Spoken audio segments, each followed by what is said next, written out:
Kapag ang power dito sa ating bansa ay nagko-concentrate na lamang sa isang department, which is the executive department, talagang nafo-flaunt na ang mga batas at nasisira na ang lahat ng ating kalayaan. Kaya sa question mo na meron bang de facto martial law, I say it's more than that. What the facto martial law? Ang tao dito, isa ata maganda.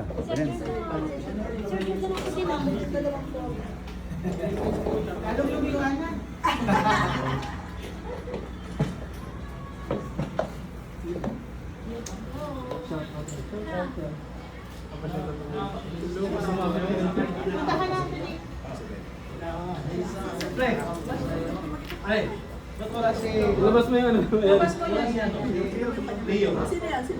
Ate Leo. Offline man.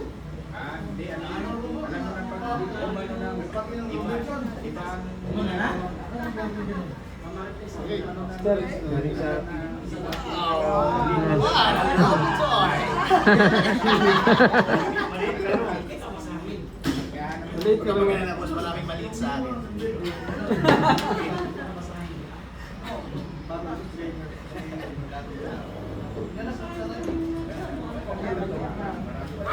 Martial law. Dahil hindi na gumagana ang ating democratic measures sa ating konstitusyon. Dahil kampi na rin nila pati House of Representatives, kinokontrol nila ang Kongreso, baka kontrolin nila ang Supreme Court. Kapag ang power dito sa ating bansa ay nagko-concentrate na lamang sa isang department, which is the executive department, talagang nafo-flaunt na ang mga batas at nasisira na ang lahat ng ating kalayaan. Kaya sa question mo na meron bang de facto martial law, I say it's more than that. What the facto martial law? Sir, ano pong masasabi niyo doon sa pinalabas ng GMA News Online? Sinabi po doon na ang ating presidente ay he did not commit any impeachable offense. No, he committed all of the grounds doon sa ating konstitusyon. Una, culpable violation of the Constitution. Ano ang kanyang ginawa? Ginawa niya yung unprogrammed appropriations at yung paglipat ng special funds mula sa PhilHealth at mula sa PDIC doon sa General Appropriations Act. Sino ang gumagawa ng budget? Ang Executive Department.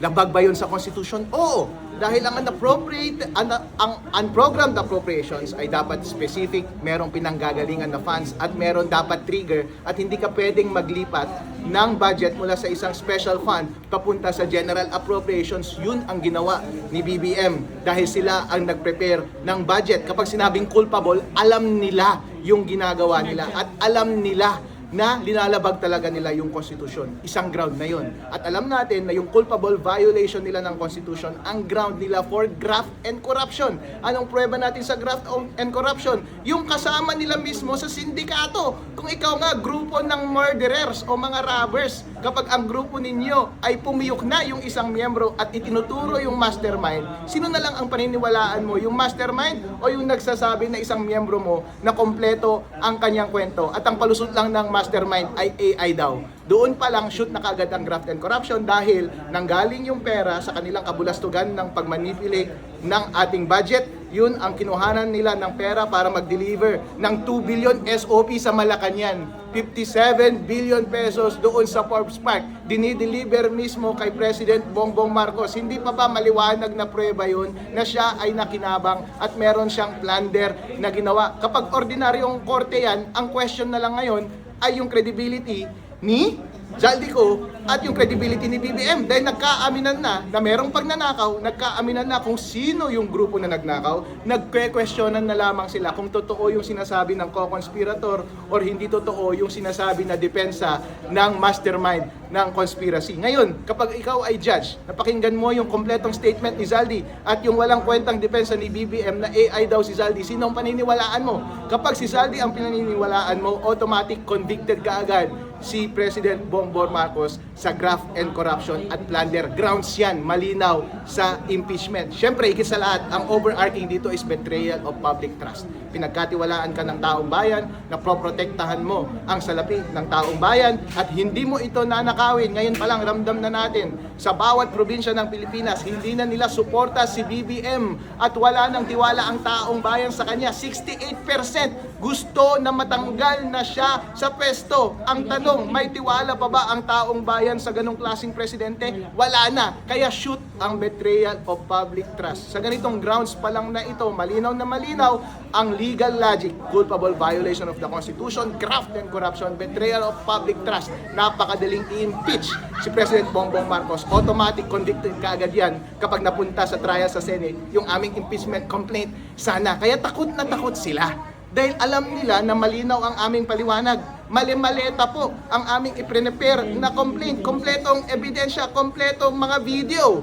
At ang aming prosecution team ay napakamagagaling at merong track record nang galing sa lahat-lahat ng kulay at pinorm talaga namin ang all-star impeachment complainant na Magnificent Seven. Kaya takot na takot sila at hindi nila tinanggap ang aming impeachment complaint. Alam kasi nila na kapag na-ventilate itong bagay na ito at na-deliberate ng taong bayan, nakita ng taong bayan ang paraan ng pag-prosecute namin ng bawat detalye through the Committee on Justice, through the impeachment trial sa Senate, kung sakasakali, alam nila na makukumbinsi ang taong bayan na impeach si BBM at hindi nila maiwasan na madadala ng mga miyembres ng House of Representatives na dalhin ang aming impeachment complaint at i-convict sila ng mga members ng Senate pagdating sa huli. At kung hindi man nila ginawa yan, takot na takot sila na kapag hindi man sumang-ayon sa atin yung ating mga legislators, takot na takot sila na madadala ng taong bayan ang damdamin na ito at baka magdulot ito ng revolusyon.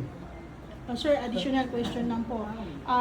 Yung ano sir, alam naman natin lahat na binabali nila yung batas. Sila po yung batas ngayon. At ito pang masaklap, inaasahan ng taong bayan na ang judiciary gumalaw at dinggin ang lahat na reklamo na nasa kanilang opisina. Subalit pakiramdam po, lahat ng mamamayan, wala po nangyayari. Sir, ang iba po, nag-iisip na po, pwede po ba tayong lumapit sa International Court since yung batas na judiciary, ano naman po tayo? Mayroon pa ba tayong maasahan na mas mataas sa kanila para sila ay gumalaw at hindi patuloy na gumawa ng pagbali ng batas at gawing tanga ang bawat Pilipino at patuloy na magnakaw? Mayroon pa ba ibang paraan, sir, na talagang mapanagot sila, hindi dahil lang magrevolusyon. Baka mga international batas, pwede na makialam dahil presidente mismo ang namuno sa mga maling ginagawa ngayon ng batas. At hindi tayo makaproceed ng mga kaso dahil sa ano pa lang, hinaharangan na kagad. Wow, ang galing mo mag-explain ha! International lawyer ka ba? Ako mismo na kumbinsi eh. Gusto ko na rin magpasa sa international body ng complaint dahil ang bagal-bagal ng ating mga institusyon sa Pilipinas ng pagre-render ng justice para sa ating mga kababayan. Totoo po, in general, ang sinabi ninyong prinsipyo na kapag ang mga main institution ng ating bansa ay hindi na gumagalaw para sa kapakanan ng mga Pilipino, pwedeng mag-step in ang mga supranational agencies para mapanagot sila at makamit talaga natin ang totoong kalayaan. Kapag merong systemic na korupsyon na nangyayari sa ating bansa at oppression sa ating mga mamamayan, tama po ang sinasabi ninyo na pwede na tayong dumulog sa kanila. Pero mga kababayan, tandaan natin, ang number one weapon natin para kontrahin ang isang corrupt na gobyerno ay ang ating boses.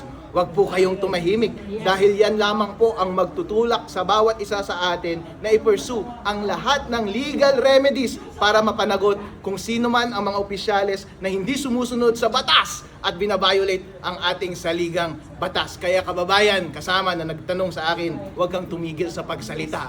Malay mo magkakaroon tayo ng pagkakataon in the future na mapanagot silang lahat. In the end, meron ding kamapans itong mga tao na ito at naniniwala ako sa karma. At ito pa, attorney, may isa pang additional. Since yung ibang bansa na involved sa droga, pwede ba rin masunod na rin yung bansa natin since si Claire, secretary ng President, nagsalita na rin na may mga kapulisan sa Maynila na pwede siyang harangin ang ganong sistema kung sakaling hulihin siya. ng US. Yung kay Trump, di ba may isa silang bansa na na hinuli yung presidente dahil involved sa droga. Kung totoo yung sinasabi mo, ipokrita kung sino man nagsabi niyan. Bakit? Dahil ginawa na nila yon kay President Digong, di ba? Hindi naman nila sinunod yung batas kapag inaaresto yung sinasabi nilang may nagkasala sa international law, di ba? At sabi nila pwedeng harangin kapag aarestuhin kung sino man bangag sa ating bansa. Ayun, baka pwedeng gawin yun. Donald Trump, kakampi niya ng tama. Kaya kapag merong nangyari at gusto silang panagutin sa tamang venue at gustong mag-step in ng international powers para lamang ituwid ang lahat ng kabaluktutan dito sa ating bansa, hindi ako kumokontra dyan. Pero attorney, Tanong, sir. Sir, yung nangyari na pag-file ninyo ng ay tutuloy pa ba ninyo yung pagpasaklulo sa Supreme Court? Yes! At abangan ninyo yung mga developments tungkol dyan. Maraming laban na pwede pang mangyari. Natalo lang kami sa unang laban, pero sa mga susunod na laban ay mananalo kami at hindi tayo titigil hanggat hindi mapatanggal si BBM. Ito pa sir, para po to sa Supreme Court, gusto po namin makita yung mga aksyon ng Supreme Court. Pwede po ba tayo na mag-request ng special court para sa mga nangyayari sa bansa? Sir, nais po namin malaman paano ba ano pang paraan para magkaroon ng special court para dito sa mga nangyayari ng bansa, mga tiwaling mga nanunungkulan sa bansa, Congress, Senate, President mismo sir. So nais po namin himukin ng Supreme Court na magkaroon ng batas dahil alam namin marami na pong reklamo sa kanilang lamisa, subalit nabagalan po kami. Nahirapan po kami, baka marami pong buhay madisgrasya o mapahamak dahil sa kabagalan ng ginawa. So nais po namin na magkaroon ng special power o special room court para sa ganitong mga problema ng bansa na madinig kaagad ng galing sa judiciary. Wow, ang dami mong ideas ha. Dapat sa susunod na administrasyon, kasama ka ng gabinete. Yung sinasabi niya ay katulad ng ad hoc court na ginawa nila against corruption. Pero according kay Madam, hindi yun effective at gusto niya ng mas may ngipin na tribunal para mapanagot itong mga walang kwentang nakaupo dito sa ating gobyerno ngayon. Madam, that is noted and I appreciate the idea. Well, everyone, keep it wet and keep it swimming and have fun today, alright? And don't forget to use a lubricant. Alright, good job folks, I love you. Thank you.